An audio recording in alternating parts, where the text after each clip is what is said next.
Welcome to another episode of The Brand Called You, a podcast and podcast show that brings you leadership lessons, knowledge, experience, and wisdom from thousands of successful individuals from around the world.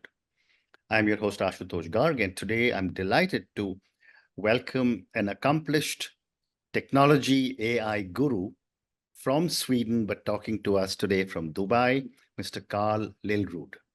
Karl, welcome to the show. Thank you so much. And I must say, a perfect pronunciation of my surname, which is not that easy. Thank you. Karl is an innovation, growth, and AI expert. He's been honored as a top AI thought leader by Thinkers 360.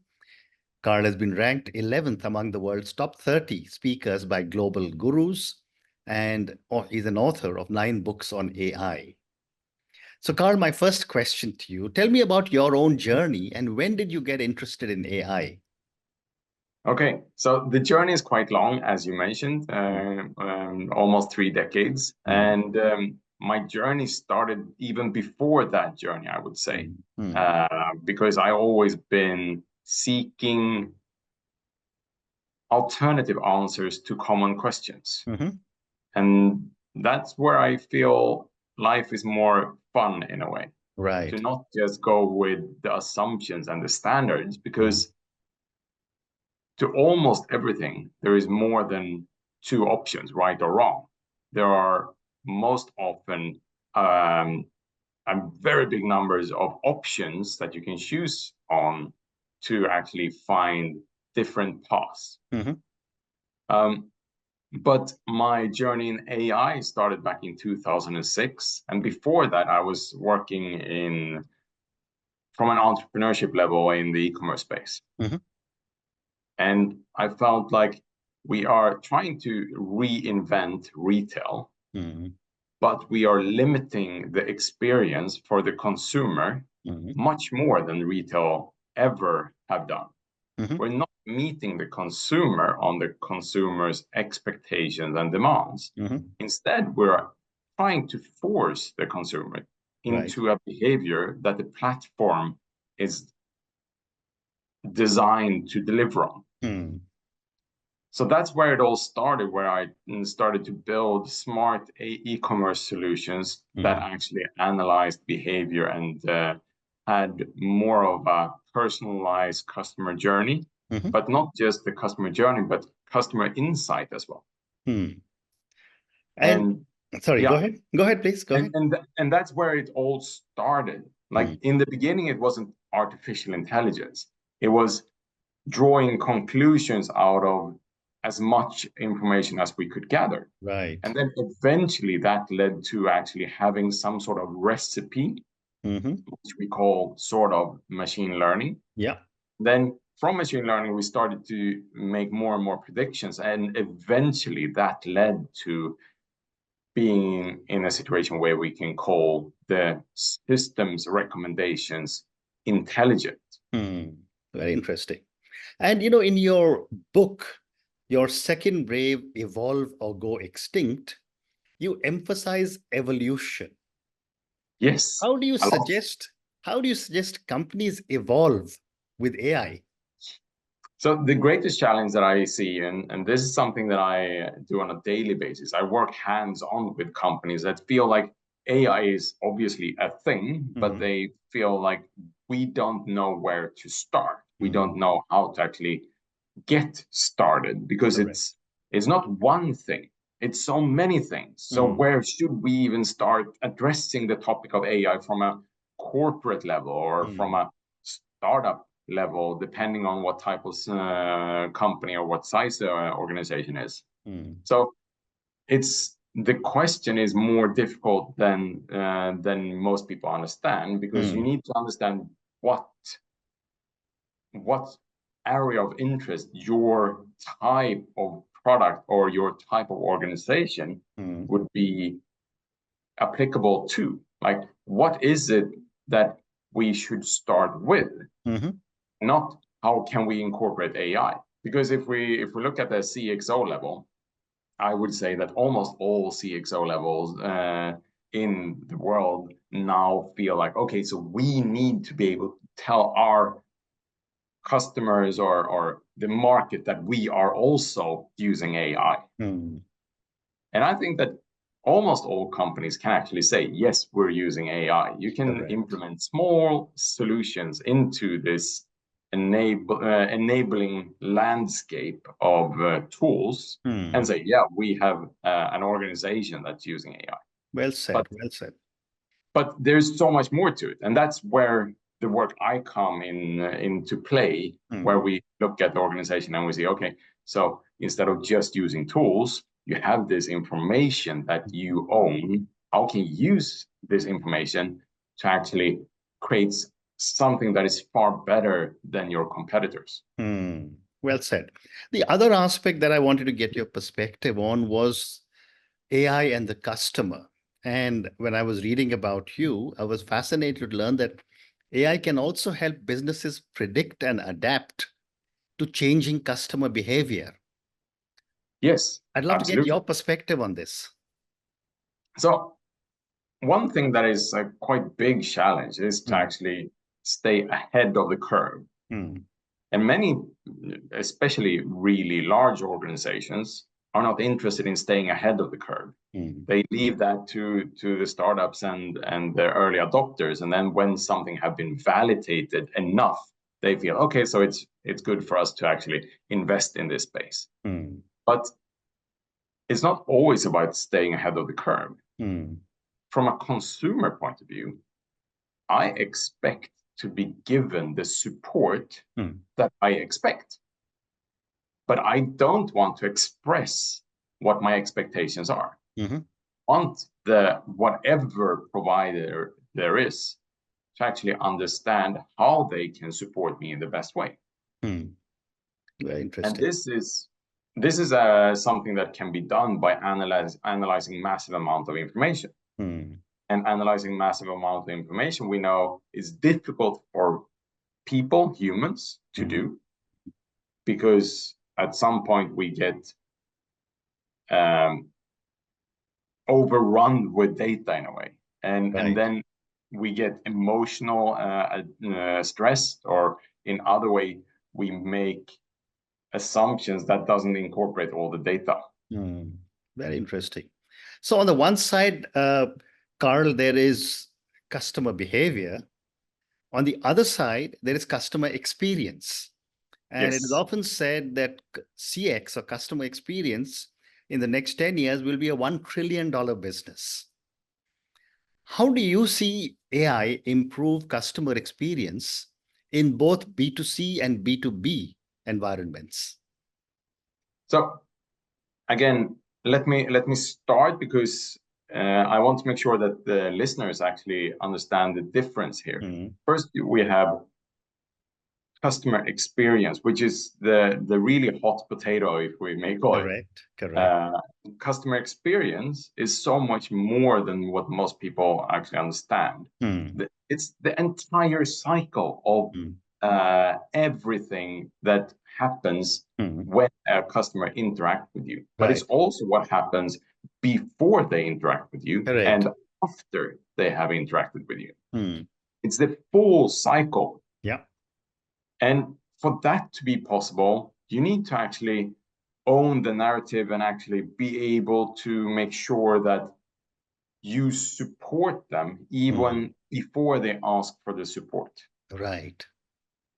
And that is what is under the umbrella of experience. The experience is so much more than just the front end, the website, or how your customer service department greets a consumer that have a question or even a problem. And when you say it's going to be a business that have this or that much value in the future, I would say it's already there. Like the actual experience is some, if not the most valuable thing that we today are not that great at measuring. But if we play with the idea and say, just to super simplify everything, if you have a one-time customer that does not come back to you, or that you will not be able to upsell to offer more services or more add-ons or whatever it is that you're offering. If you're selling a car, then winter tires or anything else that is apart from the standard setup. Or if you're selling a book online, how about other books from the same author or other books by similar authors? And then with that in mind, looking at how other customers that bought the same product have found this to be an added value or a distraction.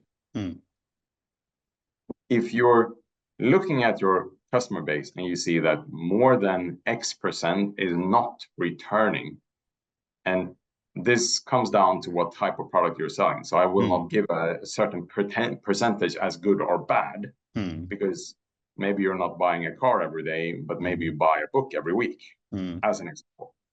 So if your customers don't come back to you, I would say that you can generalize it as your experience that you're offering them is either perfect so that they are still consuming the product, but they are not being sold to, or your customer experience is not what they expected.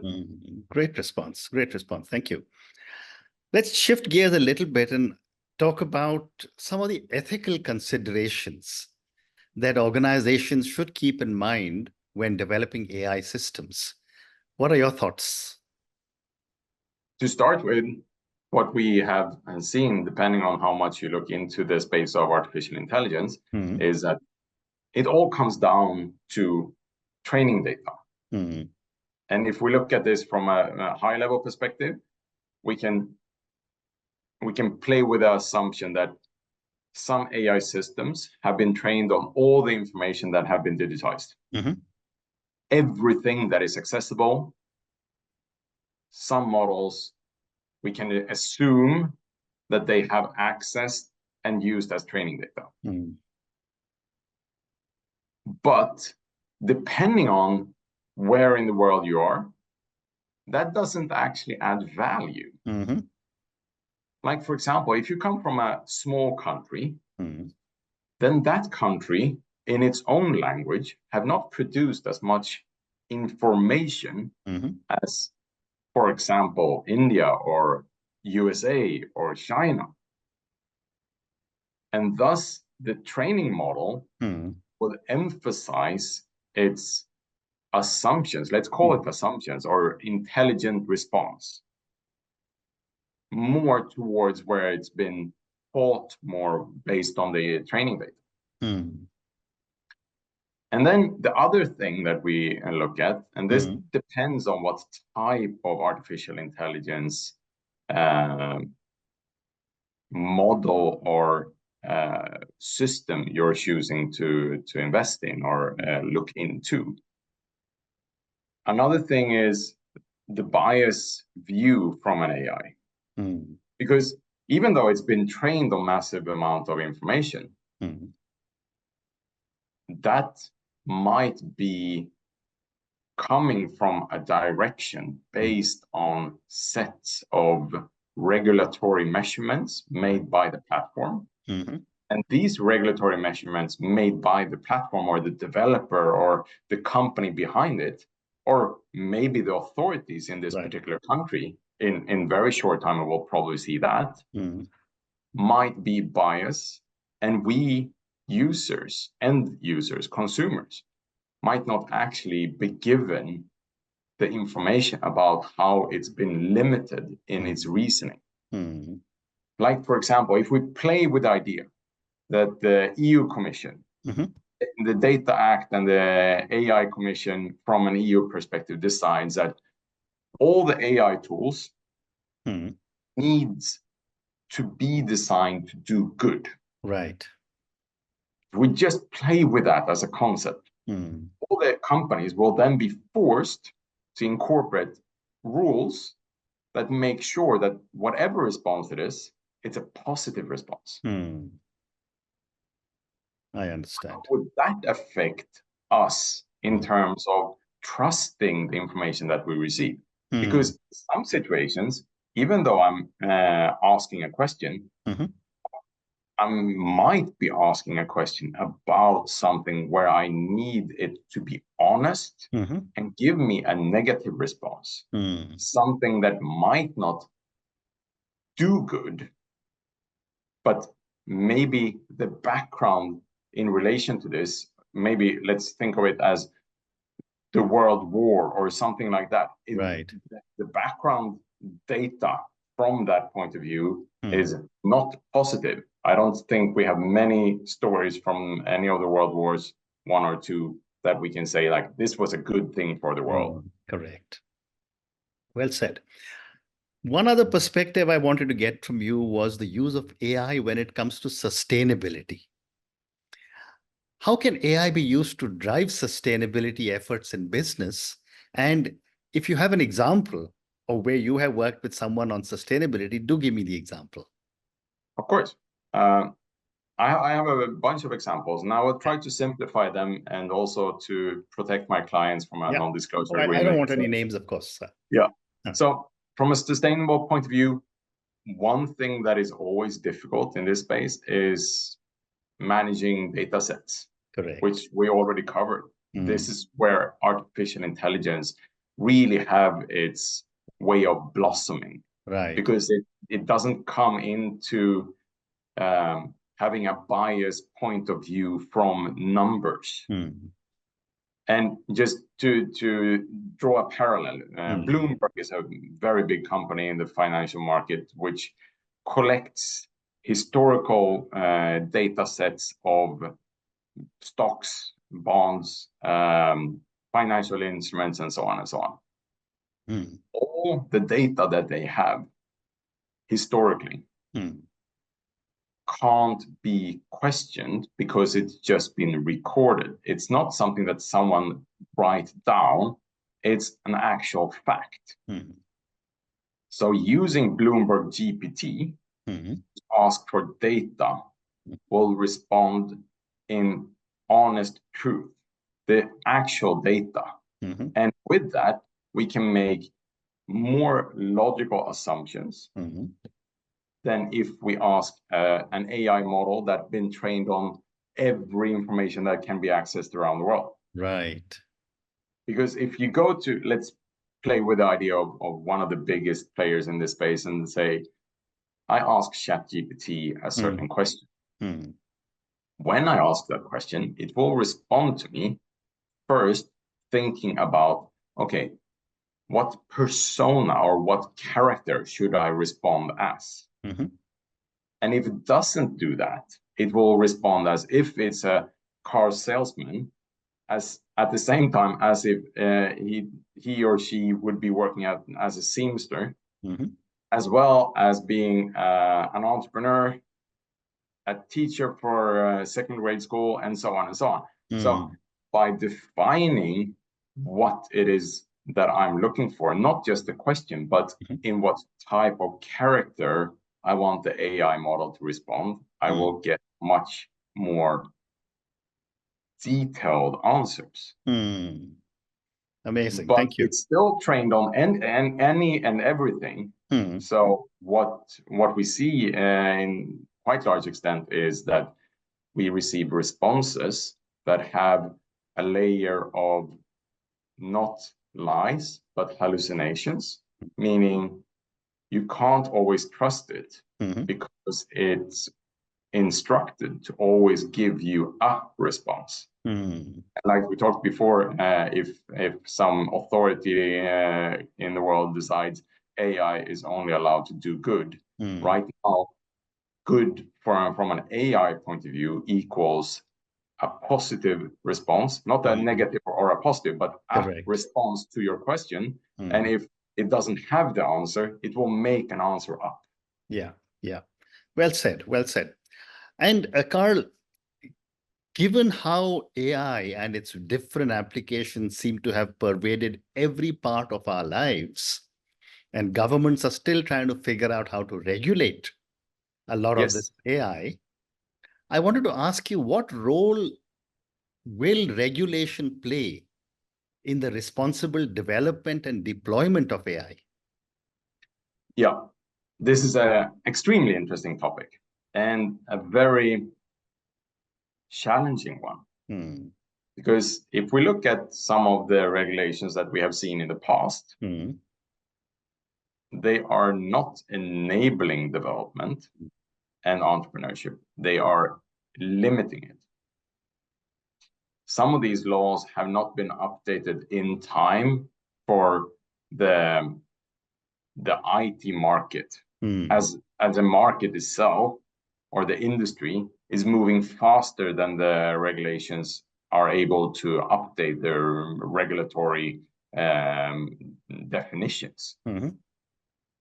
In the same thing, we can see that, like, for example, the AI Act in the EU, they are trying to regulate things, but my personal opinion is that I wouldn't say that they're regulating things. They are limiting development possibilities without fully understanding what the impact might be. But what they are trying to achieve is to, as we talked about before, make sure that we do good and that we don't go in the wrong direction. But we need to keep in mind that it's not the governments of the world that are building these systems. The challenge that we might see is that if a country regulates something in a way that limits our creative development of these solutions, the solution itself, which is rather easy to move around the world, might just switch cloud-based, move to another area of the world, and then with that say, okay, so this company now needs to operate from another part of the world, thus making it difficult for the countries to actually enforce their regulations, because they might feel like, okay, so we're losing both control, but also the value that this company brings to the country. Very interesting. So I have time for one more question, and I'm going to combine two questions in one right at the end. Karl, given your deep understanding of AI, where do you see AI in the next few years? And what do you believe will be the most significant challenge for AI moving forward? AI in a couple of years will be looking like a teenager. What we see as consumers right now is a newborn. It's an infant that we can start to interact with. And we have been amazed by all the interesting values that is been given us. We have been amazed by how efficient it is, but to quite large extent, it has not started to impact our everyday life in a way that we will see in just 2 years. Wow. Like this is sort of more than just the beginning, because the capabilities that we see from this is enormous, to say the least. Yeah. And the impact that we'll see from that is that our lives will change tremendously in a way not even comparable to when social media came to town. Right. But today we live with social media like it's always been around, and we walk with our phones and swipe up and down and just try to consume based on the technology that these tools have incorporated in generating dopamines in our mind. If we take this to the larger view of the capabilities of artificial intelligence, maybe if we take this technology and do good with it, we can define what we want our lives to become. And then the AI in our hand will use whatever AI models it chooses to make that dream come to life.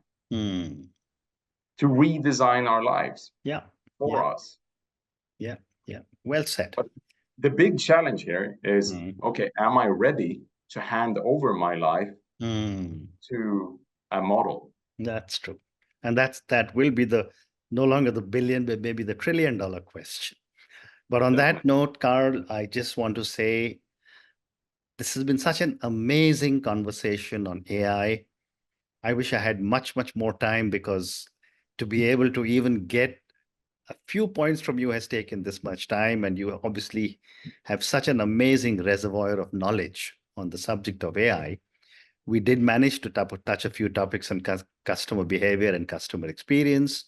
We did manage to talk about ethics and AI. We did manage to speak about regulatory AI. And we also got your perspective on how you think future AI, which is only a baby right now, will start to look like a teenager in a few years, to quote you. Thank you again for speaking to me, Karl. Thank you from all our viewers and listeners for this amazing lesson on AI, and all the very best to you. Thank you. Thank you for listening to the Brand Called You videocast and podcast, a platform that brings you knowledge, experience, and wisdom of hundreds of successful individuals from around the world. Do visit our website www.tbcy.in to watch and listen to the stories of many more individuals. You can also follow us on YouTube, Facebook, Instagram, and Twitter. Just search for the Brand Called You.